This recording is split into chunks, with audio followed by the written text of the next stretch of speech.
Thank you, Chair. Okay. Welcome, members. Thank you, officers. Welcome to our December meeting, our Christmas meeting. Thank you all for joining us. Item 1, apologies. I think we only had one. Is it, Rachel? One apology from Councillor Adam Kennelly. Okay, thank you very much. Minutes of our last meeting. Well, there's 2 lots of minutes, is there, Rachel? Yes. Yes, there's 2 lots. Declarations first, Chair. Sorry. Oh, maybe that's sorry. The declaration's interesting. Wasn't on my agenda up here. Yeah, declarations. I can declare I'm a member of the Parish Pension Fund. Yeah, likewise, Chair. Likewise, Chair. Rena, lovely. Thank you. You got that, Rachel? Thank you. Okay. Minutes of last meeting, or 2 meetings. To do one block, or we'd go through the first meeting held on. Let's try and bring it up now. On the 6th of October, true and correct record, they've been circulated. Yeah, I'm happy, Chair. Thank you. And the second meeting held on what date was approving the accounts? December. The 29th. 29th of November. Yep. Okay, very happy. Thank you very much. Okay. Item 4, pension board minutes. Over to you. Where's Jared now? He's moved screens. He's up in the top corner. Sorry. Over to you, Jared. Thank you, Chair. 3 quick items of feedback, please. The board was honoured to have the presence of the chair of the Scheme Advisory Board attending virtually. And the key takeaway from his talk was that, yes, pooling can benefit from investments in the UK economy, but only if they provide proper returns. Now, I think that's well accepted, but it was helpful to have it stressed by the chair of SAB. Secondly, shortly on the agenda, we come to the risk management policy, which the board had a good look at as a draft. And some of the items we suggested have been incorporated into the final draft, which you'll be discussing in a moment. Finally, item 13, recommendation that the administration strategy statement is reviewed once the pension regulator's general code of practice is in operation, and that's expected to be in April 2024. So that's it, Chair. Thank you. Well, thank you, Jared. Any questions? No. Okay. Thank you very much, Jared. Thank you, Chair. Item number 5, administration and governance report, which is to be noted. Over to you, Chris. Yes, thank you, Chair. Shall I bring it up on screen for everybody? Will that be easier so we can look at it together? Know exactly. That's fine. Bear with me a second. I did struggle with the JGC the other day. It wasn't on screen. They're jumping a lot. So hopefully now you can see that report on screen in front of you. Please let me know if that's not the case. And lovely and big as well. I can read it. Good. Thank you, everybody. Just before I jump into my reports, a lot of them for noting, as you'll be aware and probably seen. And in the interest of time, because of the agenda, as usual, is quite hefty. I don't intend to go through these point by point, but obviously I'm happy to take any comments as we go. So if we start with this first administration update, it's the regular one that appears at every committee meeting, just making you aware of what's going on in the wider LGPS with regards to administration and governance. A couple of points to pull out of this one, really. Just 2.2 is just acknowledging that the Scheme Advisory Board, as well as the Parish Pension Fund and the WPP, the Wales Pension Partnership, did submit a response to the government's pooling consultation. So I did share that with you before it went back. And there's a strong message from Wales. After speaking to colleagues, it was almost like a joint feedback to the government, really, that we think we're doing the right thing in Wales and want to try and continue along that path, should we be able to. It's pleasing to see within the Scheme Advisory Board's response as well that everybody's fully supportive of transparency within reporting. We all want to be able to share as much as we can and get to the bottom of pounds and pence and whatnot within the investment arena. And the Scheme Advisory Board also supported that, but they did also support our comment to say this is all well and good and great stuff, but just be conscious that somebody's got to do this work, and it's likely to fall on officers and investment colleagues as a result of that. So we're all fully supportive of it. We just need to keep an eye on the impact it has at local level in terms of officer time. So I just wanted to identify that was a general theme throughout the responses as well. 2.3 is just acknowledging that there was a knowledge and skills survey. So thank you to those who completed that and sent that back to the Scheme Advisory Board. Appreciate that. 2.4 is just for information. The Scheme Advisory Board have a very good website with lots of information on what they do as an entity, what boards they sit on, and minutes and whatnot. So if you haven't had the chance to go and look at it, it is quite an interesting website and does provide a good update on what they do for the scheme. Moving briefly on to 3.1, this is the government's statistics for the LGPS. At the last meeting, I shared the Scheme Advisory Board's equivalent of this. So again, it's broadly supportive of what the Scheme Advisory Board identified within their reports. Essentially, the scheme is costing more to run, increasing the expenditure, and also an increase in the income. But interestingly, there was a fall in the value of the overall value, a decrease of 1.9% in 22-23, which I guess supports the difficult environment that the LGPS went through in terms of investments within that period as well. Another interesting point here, the last bullet point, is that there was less retirements in 22-23 compared to 21-22. Now, I haven't done any detailed analysis to see whether that's filtered through to the Powers Fund as well. I have a feeling it's actually the opposite, but I haven't crunched the numbers to verify that. That's just a gut feeling. I just thought it was interesting that there was slightly less retirements in the LGPS than the previous 12 months. Just really. The big one I really want to draw committee's attention to, though, is McLeod, and you'll have heard me talking about McLeod for many meetings now. Brief reminder is McLeod is an age discrimination case. Essentially, when the scheme changed from a final salary scheme to a career average salary related earnings scheme, protections were built in place for people of a certain age. When they moved across the new scheme, there was age protections put in place. That was found to be unlawful, and they issued a remedy on the 1st of October for us in the LGPS to essentially make sure we apply this remedy where appropriate to scheme members. So this essentially comes in two tranches. Those who have already left and affected by this remedy that will have to revisit and recalculate. I'm talking about transfers out, retirees, death benefits, anybody who's essentially left the scheme and fall under this cohort of the remedy will have to revisit and recalculate just to check that they're no worse off under the career average scheme. If I just take one step back, what this remedy is looking to do is just to make sure that under the new career average benefit scheme, somebody isn't worse off than they would have been had they not left the final salary scheme. So essentially comparing the benefits under the two arrangements and paying the better of the two. So as I say, we've got to revisit all the leavers who are affected by this. But we've also got a cohort of active members, so people who are still in the scheme who are affected by this and have not yet left. We're actually focusing on those first. So for example, somebody's retirement date is falling due. They're caught by the McLeod remedy. We're doing the McLeod work on those as a priority. So essentially anybody who's retiring, we're doing the checks at retirement to make sure that they're getting the better of the two schemes. What are the potential numbers in Powers, Chris? Do we know that yet or not? We've carried out quite a few retirements, Aaron, and it's not bitten yet. So essentially this McLeod remedy has not actually affected any of our scheme members at all yet, right. Which was the general feeling that we got when we heard about it, because we're still going to check as take it, haven't we? That's the trouble. It's in legislation. We have to check. Yeah. Okay, thank you. So, so what this means in terms of the admin is that at the point of retirement, our team are now having to do two paychecks: the check under the new scheme and the check under the old scheme. So that's doubling the time for calculating final pays, inputting hours, contributions, etc. That's then also filtering through to the checking stage, because the person checking that calculation has to check both as well. So the immediate impact we've seen is it's doubling calculation time around retirements and whatnot. So I'm keeping a close eye on this, and I expect these to filter through in the next quarter reporting. So I'll have a better idea of the impact in terms of the numbers and the time taken at the next quarter's reporting. So I'm keeping a close eye on it, and I will update committee accordingly. It is what we were expecting. We knew it would take longer. It's just understanding that in terms of the actual data and the actual on the ground impact. So I'll keep you posted on that one. In terms of the cohort that have already left, we'll get to them in due course. We're going to work through a process of actually revisiting perhaps the death first, and then the retirements, and the transfers out, etc.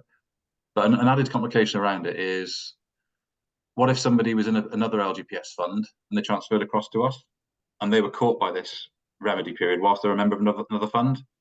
We're going to have to speak to that fund to say, okay, you need to send us the McLeod data for this now, so we can do the check here because they're now here. And similarly, if somebody's transferred out from us to another LGPS fund, they might contact us to say, hang on, we need to do the McLeod check. Can you send us the data?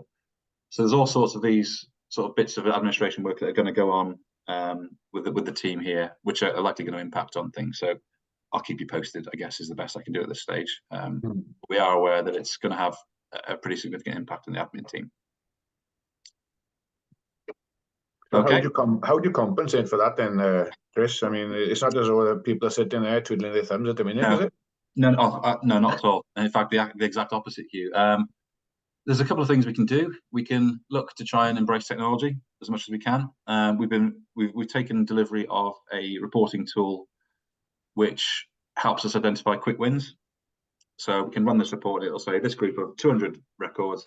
You can click a button in the system and it'll sort it out for you. We need to take advantage of that rather than having people looking at it. There are efficiencies we can probably make with our processes. So we're looking at those. But ultimately, it comes down to people doing the work, I think. So we need to assess whether we've got the right resource. Committee be aware that we appointed 5 additional people a few years ago. I think the time is right now, just now when McLeod has hit, just to review to make sure we've got that right in terms of numbers and whatnot. So that work's ongoing at the minute. So as I say, that coupled with the fact that I can now evidence how long McLeod is taking certain cases means I can provide a bit more of a detailed report to committee in due course. So I'm looking at it. Thank you. Yeah, thank you. Quickly, just moving on to 3.3, abolishing the lifetime allowance. As part of the spring budget, committee might be aware that government said they're going to get rid of the lifetime allowance, which is a check we put on benefits when people retire. In theory, you think it would make things simpler, but having read through some of the LGA bulletins, they've actually highlighted some bullet points here, which actually probably identify that actually it might make it a little bit more complicated because we've got to now communicate this to members. We don't know what we're checking various measurements against now because this figure's now disappeared. So in theory, it should make things easier, but we've got a few concerns around actually we've got to communicate it, and communication within the OHPS is hard enough as it is. It's such a complicated scheme. It's something else for us to have to build into our communication. So we'll keep an eye on it. But I just thought that was interesting. And these bullet points here are actually taken from an LGA bulletin, and these are their thoughts around the removal of it. So I could put it in for information, really. Pension regulator, just a notification of an updated blog. I think perhaps 4.2 is of a bit more interest. The TPR, the pension regulator, have been independently reviewed by the Department for Work and Pensions, and they've published their findings within that hyperlink there. I'm not going to go into any detail. The information is available from the hyperlink, so please go and read that if that's the case. But they did make 17 recommendations. I don't know what they are off the top of my head, I'm afraid. They are within that hyperlink there. Something that committee and Gerard and the Pension Board need to be aware of. Since we last met, we have received our request for our annual scheme return. Every year we submit a scheme return to the pensions regulator. We've now had that with a date towards the end of January. So we'll make sure we get that back to the pension regulator within the timescales that we have. Just to make you aware, it's here now and we're working on it. Pension dashboards. This is, again, very quick reminder. If I'm repeating myself, please do tell me. But essentially, it's a one-stop hub for pension savers to be able to log into and access all their pension information from one website, rather than having to log into, for example, ours and other private providers. Some people have 4 or 5 pension pots. The idea is that they can log into this one website, and this website interrogates all those 5 pension providers and provides one figure on screen to help pension savers understand their circumstances. Obviously, that has an impact on us because we have to feed into this ecosystem. And we're working on that as we speak. So what we've done so far, essentially, we've carried out a data check. We know what the spec is in terms of what we need to provide to the system. We've carried out a high-level check, and the initial results are that our data is in a good shape, which will be apparent in one of the items that's following, actually, on the data quality that we're going to submit to TPR. So there is some work involved, and once the system goes live, we'll obviously have some responsibilities to be able to make sure our data is of good quality to feed into it. Just making committee aware that's something else we'll have to do in addition to what we already do at the minute. 6 and 7 are the risk register and the breaches register. There are no new risks or breaches added to either of those, so I'm not intending to go through them in too much detail. A few have had reminders for a few of the risks on the risk register, and if you've had the chance to have a look at it, you'll see a few comments that I've added to say this is what we've done since the last risk review. But the latest risk that went onto it was to do with climate change as a result of the committee meeting in the summer. So no new risks have gone on there, no new breaches have gone on there. So I wasn't intending to spend too much time on it at this meeting, other than to say that committee will be aware that the board over the last 12 months have done several deep dives into each of the pillars, so the governance pillar, administration pillar, and the investment pillar. Those are due to kick off again at the February meeting. So at the February board meeting, the pension board will spend a good chunk of time looking at each individual pillar, and that will be fed back to committee to save time at this meeting. So that's one of the benefits of how the pension board are able to help with this exercise as well. Again, which we'll see in the next item when it comes onto the risk management. We'll see. So that was it, Chair and committee. Sorry for running through that at pace. I hope that's been okay. I'm happy to take any questions or comments you might have before I move on. Yeah, great. I can't see any hands up. Thanks, Chris, for that. So Hugh. Yeah, there is a mention in there about training for pension committee members, and it's been mentioned in several places recently. Yeah. Now, I'd like to see in-house training as well, but do you have any comments on that, Chris? Or well, the comments I have, I guess, are that obviously I do share lots of emails that I see that I think are applicable to committee, and it's in terms of external training and whatnot. So I'd encourage any committee members to make use of that. I'd encourage as many to go as possible, because the LGPS environment is changing at pace, and it's important we keep on top of it. So yeah, there's a vast swath of external training, internal training. For example, we have on this agenda, at the last meeting we had Russell Investments attend. I view that as a bit of training because they're explaining the sub-funds and whatnot.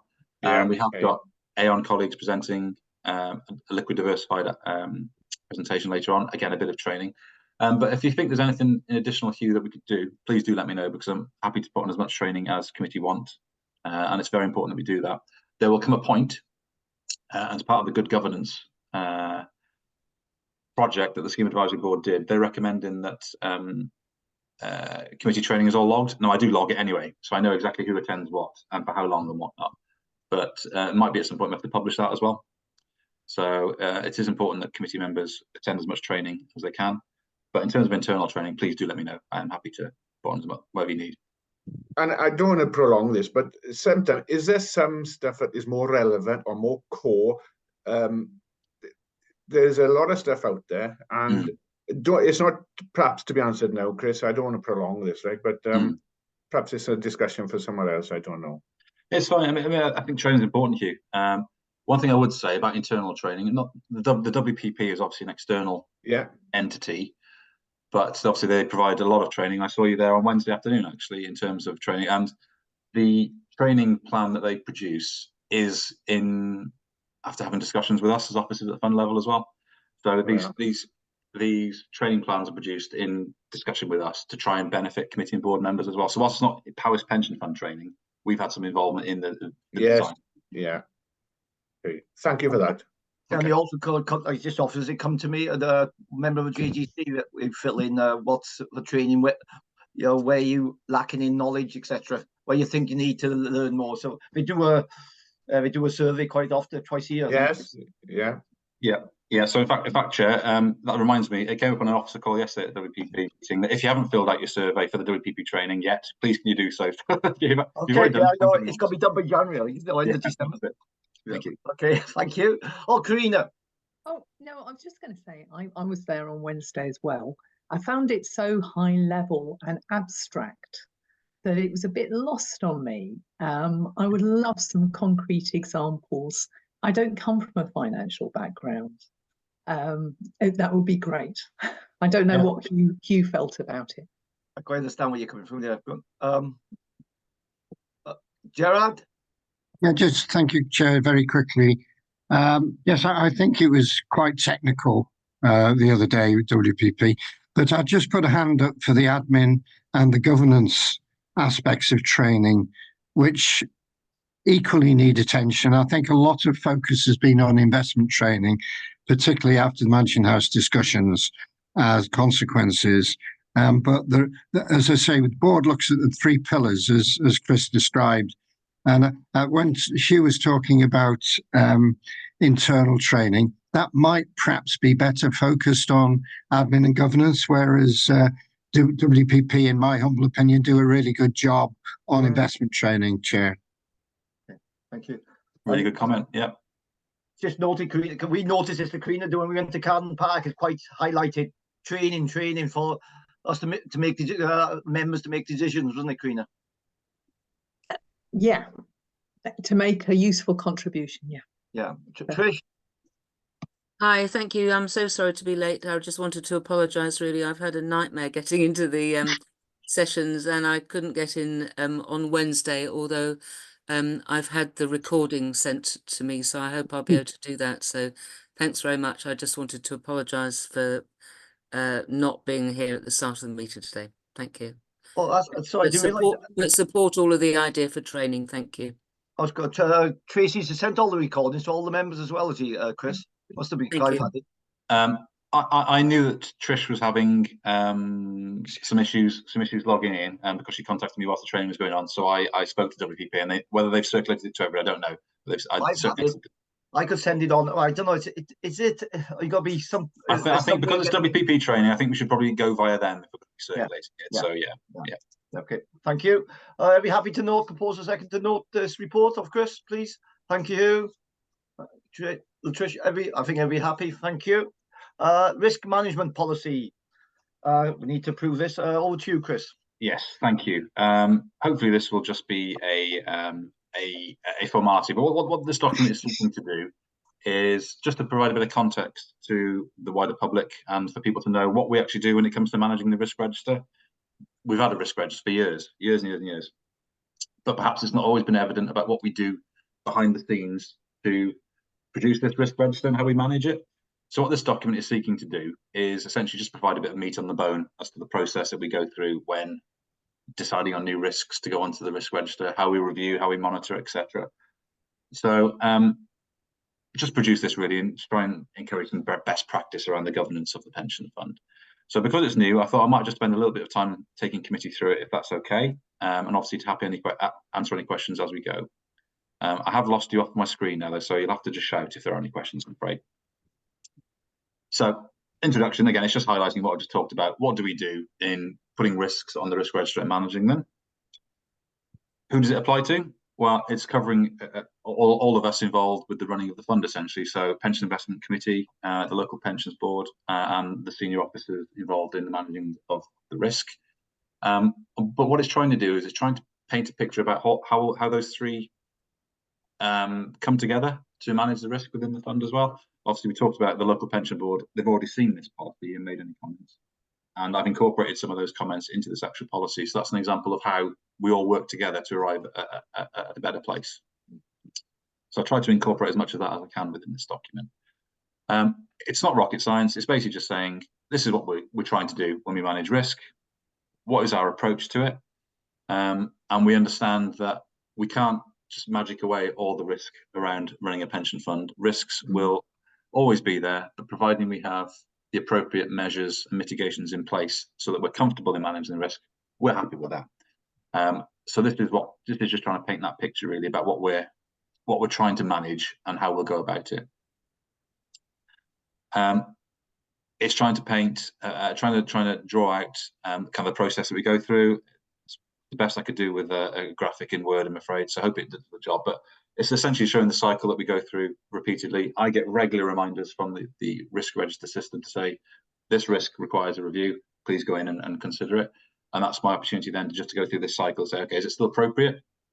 Do I need to do anything different? Do I need to reword it and whatnot? And quite often what we'll do is I will take any draft of the risk register to the pensions board.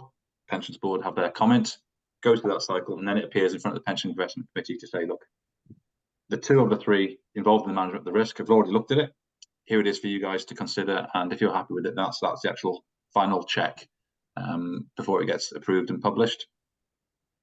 So the next section is just really going into what do these blue boxes mean? So a bit of more detail on identifying, analysing, and then it goes on to the next stage of controlling and monitoring. The important thing to mention is that the fund uses the council's risk management framework when it comes to managing risk. As I've already mentioned, I get regular reminders from the council's risk system. So this next section is taken directly from the council's risk management process. because we have to follow that, because simply we as the administrative authority, we use their systems to monitor risk. So this is directly taken from the council's risk management system, and it's important that we follow that part of the process when working through this as well.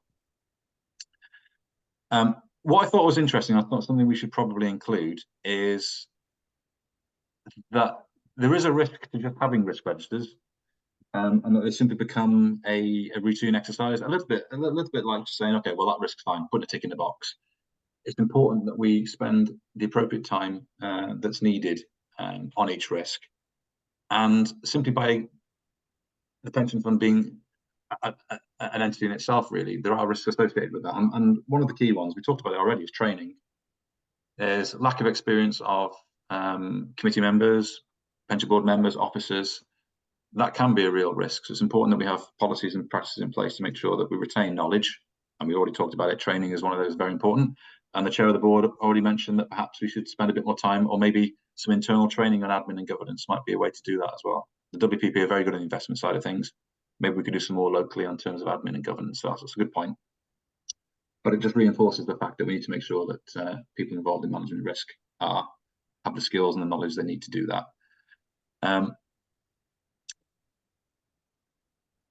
That was essentially the context of the document, really. It is there to support the risk registers and just provide some more background to those involved in looking at the risk and whatnot, that this is the process we go through in managing that. So that was Chris, it, really. So yeah. David's got his hand up. Oh, yes. Thank you, Chair. I'm a bit hoarse. I'm coming out of a heavy cold, so you'll have to excuse me if I do start stuttering a little bit. But Chris, I'm glad you brought up that point about the key risks to the effective delivery of the policy, because I was finding that difficult to reconcile, basically, because what we've got here is a risk management policy that contains risk. Now, I know you've just highlighted that, but when I'm reading through that list that you've highlighted, I'd have thought a lot of that actually applied to the risk register itself, not the actual management policy. Well, I think we do identify within the policy, within the risk register itself, that knowledge and skills and training is a key risk. I guess this comes alongside that. I think it's just identifying the fact that it's providing a bit of context to that actual risk itself, David. I think it's just saying that we do know that knowledge and skill is very, very important. And this is, I guess, trying to flesh that out a little bit. I mean, I'm happy to consider any comments. If you think it's not appropriate to be in the policy, this is for you as committee to approve. Yeah. So I'm happy to take any comments. I haven't got a problem with it. I was just trying to reconcile it, basically, because policy is about the management of the risk register, basically, and the way we manage that.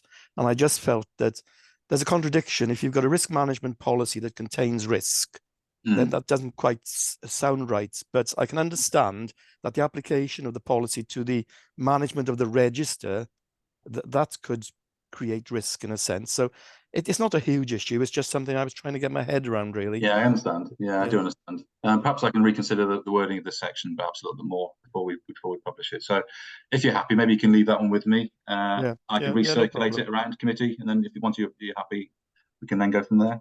Okay. Well, thanks, David. Arwol? Yeah, no, just a quick one. Obviously, once you've identified a risk, how often do we review them? Every quarter, or? It's different for each risk, Arwol. So I guess it depends, it depends on the severity of it, really. So, for example, a risk to do with something that scores higher on the risk will have a more frequent review than something that scores low, essentially. Yeah. Okay, that's fine. Thank you. Jane? Yeah, just picking up on Councillor David's points, I'm just wondering, Chris, whether that particular section should feature in the report itself rather than in the policy. Yeah. Because I think that's sort of highlighting where the differences are then. Yeah, I can do that. I can certainly consider this. If it's feeling it's the wrong place for it, then let's maybe either remove it or simplify it to just say that we know it's there. Yeah, that's fine. I'll take that away. Lovely. You got more to go through, or that concludes your report? No, that's it, Chair. So I guess what I'm looking for really is if you're happy for me to take it away and consider those comments, recirculate it to committee and go get approval to publish it after that. I'm happy, members. Chris takes all the concerns back, and so can I have yeah, I'm happy to move that, Chair. Thank you. Seconder, please. Thank you, David. Are we happy? Okay, that'll take us. Yes, thank you. Item number 7, data quality testing 2023. The notice Yes. report. Chris again. Yeah, thank you, Chair.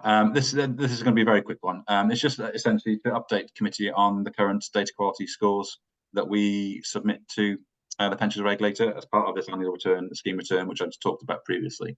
So every October, we run a report which tests our data against the pension regulator's benchmarks, essentially. And we do that in respect of 2 data sets. One is what's called the common data, which is the data that the pension regulator expects every pension scheme to hold. And then the scheme specific data, which is, as it suggests in the name, specific to the LGPS. So we've done those tests for 2023, and the common data score for the Powis Fund was 98.5%. I've just provided the previous couple of years for context. In 2022, it was 98.3, and 2021, it was 97.7.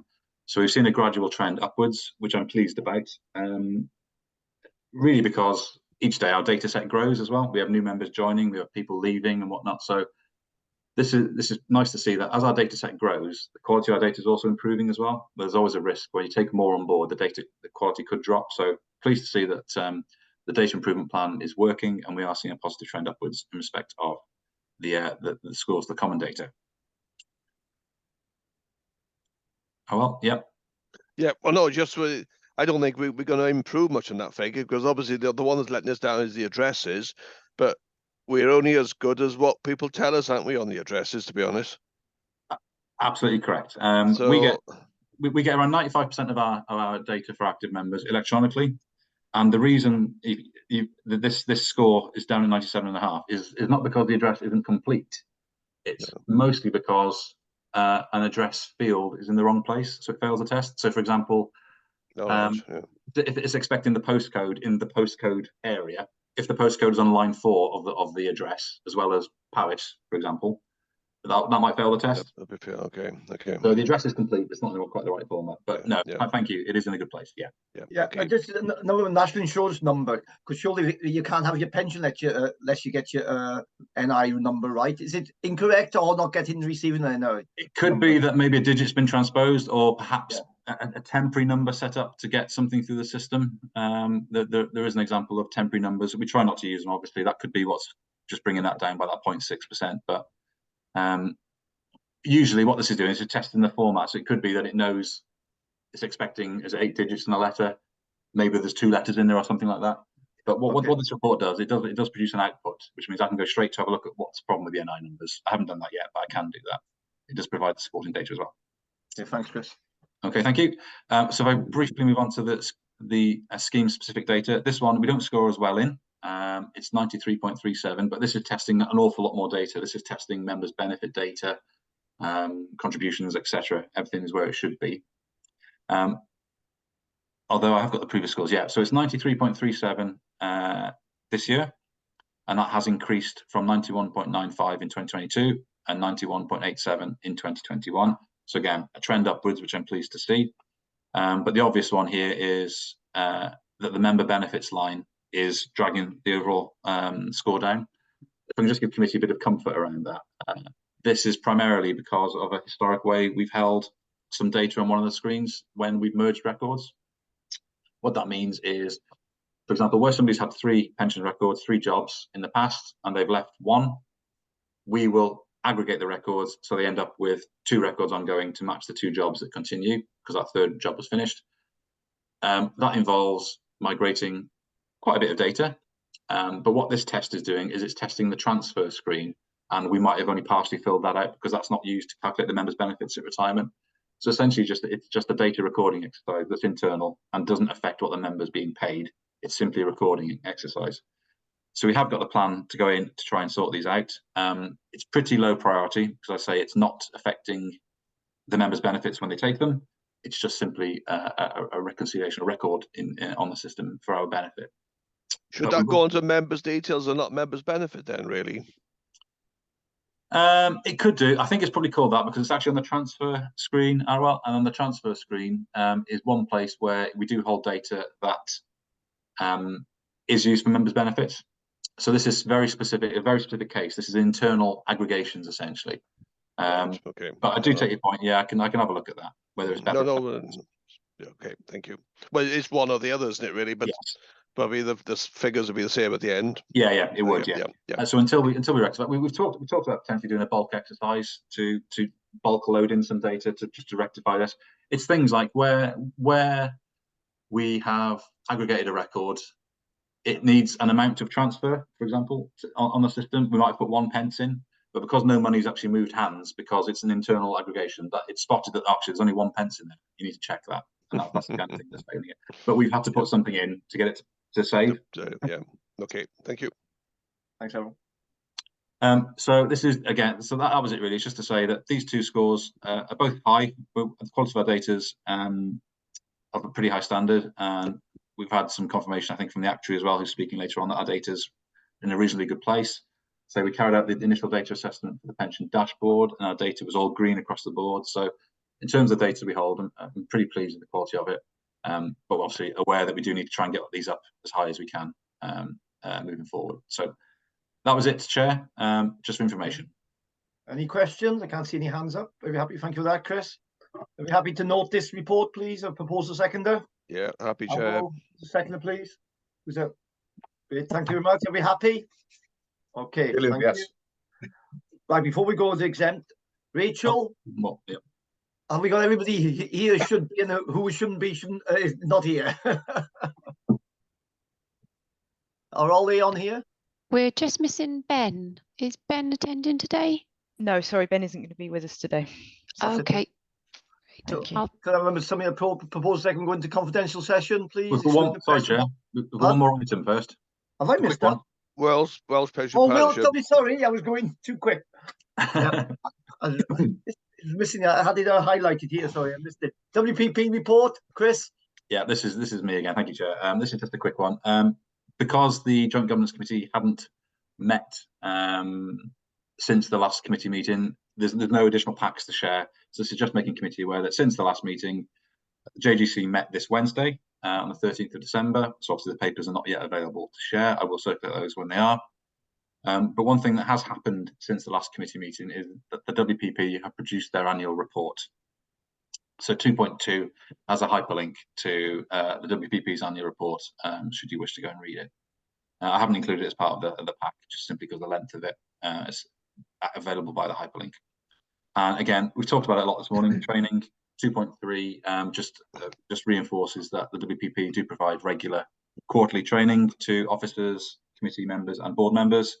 And should you be interested in what's the training plan was for the previous year and for the next year, you can again view that on the WPP website via that hyperlink. So that was it, Chair, just for information, this report. Yeah, I think it's training planning.